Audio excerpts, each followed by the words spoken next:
Fala galera, beleza? Mais um vídeo aqui no canal e agora eu vou falar sobre o Vasco, sobre o acesso do Vasco à Série A. O Vasco está de volta à elite do futebol brasileiro, venceu o Ituano por 1-0. Então vamos ver como é que foi esse jogo e quais são as expectativas do Vasco para o próximo ano. Vamos lá.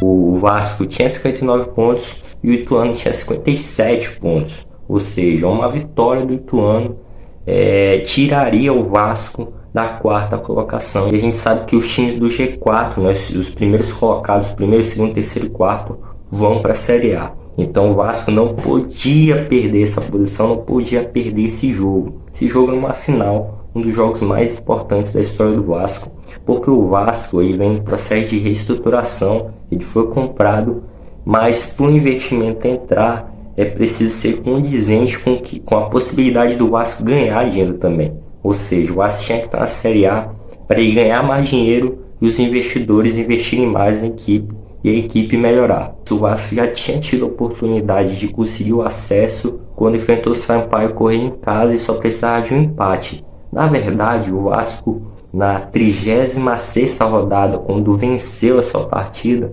ele só precisava nos próximos 6 pontos conseguiu um ponto, mas só precisava de apenas um ponto e acabou perdendo em casa. E a gente sabe, por ser um time grande do futebol brasileiro e por estar tanto tempo na Série B, a pressão acaba meio que sugando a equipe. E a equipe também não é boa, o time é muito ruim, o time do Vasco. Então, todos esses fatores fazem a pressão aumentar.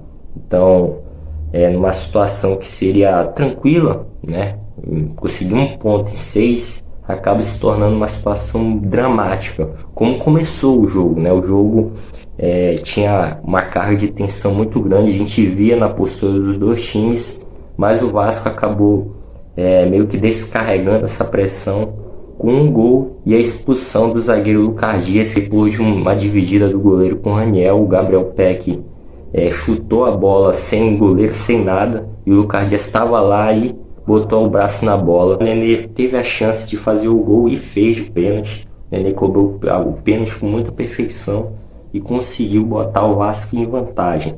Mas não quer dizer que depois disso o jogo ficou tranquilo. Até o Vasco, era esperado que o Vasco tivesse mais a bola, tivesse mais ímpeto depois disso.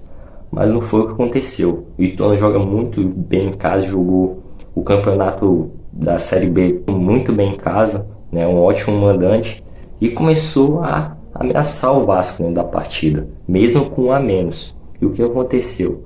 A partir dos 20 minutos, entre os 20 minutos do primeiro tempo até o final do primeiro tempo, até o início do segundo tempo, o Ituano teve várias chances. E foi aí que entrou o goleiro, né, o Thiago Rodrigues, fez várias intervenções e impediu aí o empate do Ituano com um a menos, né? Então o Vasco, toda essa pressão que o time carrega da torcida, da situação financeira, do time que é muito ruim, isso vira uma bola de neve e acaba em situações assim, onde o Vasco estaria em vantagem, teoricamente, mesmo assim o Vasco ficou em desvantagem.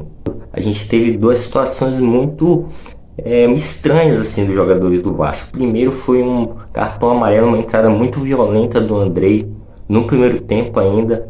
Então a gente via um nervosismo nos jogadores, entendeu? Então a tensão, isso acaba atrapalhando muito o desempenho deles no campo. Eles já não são os melhores jogadores, os jogadores do nível do Vasco. Ainda com essa carga de pressão, as coisas pioram, né? Então o Vasco com vantagem, com um a mais, estava dando moleza para o Ituano fazer o 1-1. E no fim do primeiro tempo também teve uma simulação do Raniel. Ele acabou tomando um cartão amarelo de graça. Ele poderia ter chutado a bola, poderia ter feito o gol 2-0 e preferiu simular um pênalti que não existiu. Vocês vão ver um lance aí. Então, assim, são situações que a gente vê que os jogadores eles estão nervosos na partida. Por causa da tensão, é um passe errado, é uma entrada indevida, é um cartão amarelo bobo. Então isso atrapalhou demais o Vasco no jogo e quase botou tudo a perder. No início do segundo tempo, depois de tanto sufoco do Ituano, o Vasco teve a chance de fazer o 2-0 e o Gabriel Peck acabou errando o gol, um lance cara a cara com o Paulino. Claro que o lance ia ser revisado pelo VAR, eu acho que seria anulado, mas de qualquer forma foi um lance que era para ter feito o gol ali, né? Que o Gabriel Peck ficou livre, ele já demora para tocar a bola e quando ele recebe a devolução livre, ele acaba errando. É o Gabriel Peck que escapou aí 2 vezes de fazer o gol dele e acabou não fazendo. E, enfim, depois disso tem a expulsão do Andrei, né? O Andrei acaba expulso, a perna dele, né? O pé dele, a sola acaba sobrando na canela do jogador do Ituano e acaba sendo expulso. E é isso que eu falei.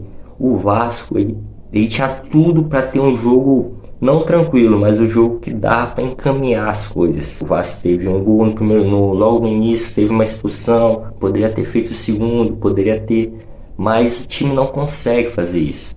Então, a gente teve a notícia de que os novos donos do Vasco estavam assistindo a partida e é um alerta para eles, de que eles precisam contratar gente boa, contratar jogadores bons, porque com esse time o Vasco vai infelizmente bater e voltar.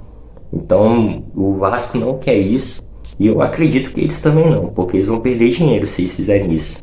Então, se eles não contratarem, né? Se eles não fizerem, porque o que eles têm que fazer agora é contratar jogadores fortes, contratar jogadores bons para o Vasco se manter, né? Fazer algo parecido com o Botafogo fez. Eu não acredito que o Vasco vai fazer investimentos para, como posso dizer, para ganhar Libertadores, ganhar o Brasileiro. Não acredito nisso, mas dá para fazer investimentos para o Vasco se manter ali na 10ª colocação, se manter longe do G4, se manter ali numa briga pela Libertadores, já que metade do Campeonato Brasileiro vai para Libertadores. Então, acredito que esse vai ser o objetivo do Vasco nesse próximo ano. Enfim, o Ituano, voltando a falar sobre o jogo, o Ituano passou a comandar aí as ações, o Vasco se fechando bastante e passou sufoco até o fim, mas o Vasco segurou e subiu para a Série A, né? Daquele jeito sofrido, não precisava ser assim, era só ter empatado em casa. Mas é o Vasco, né? Tem coisas assim que o Vasco superou, mas tudo para não passar 3 edições do campeonato, não digo 3 anos, porque o rebaixamento foi no início de 2021, mas o Vasco ele quase passou 3 edições na Série B por conta de vacilo. Então, para o Vasco comemorar esse acesso. O diretor esportivo do Vasco disse que esse vai ser o último acesso, mas para isso, é claro, o Vasco vai precisar de uma reformulação, né? Precisar de mudar o time. Pouquíssimos jogadores vão ficar do acesso. Acredito que só os jovens jogadores, porque também há uma necessidade de vender eles para equilibrar as contas. Talvez o Thiago Rodrigues, o goleiro, talvez tenha uma chance. O Raniel, acho que não. A zaga do Vasco também. O Vasco precisa urgentemente de bons defensores, bons meio-campistas, bons atacantes. O Vasco vai precisar de uma reformulação muito grande. Eu não acredito que os investidores vão gastar pouco, não. Eles vão gastar muito para o Vasco ter um time competitivo ali, para quem sabe ali disputar uma vaga direta por Libertadores, uma vaga na pré-Libertadores. Também precisa de um técnico. Acho que o Jorginho não fez um bom trabalho.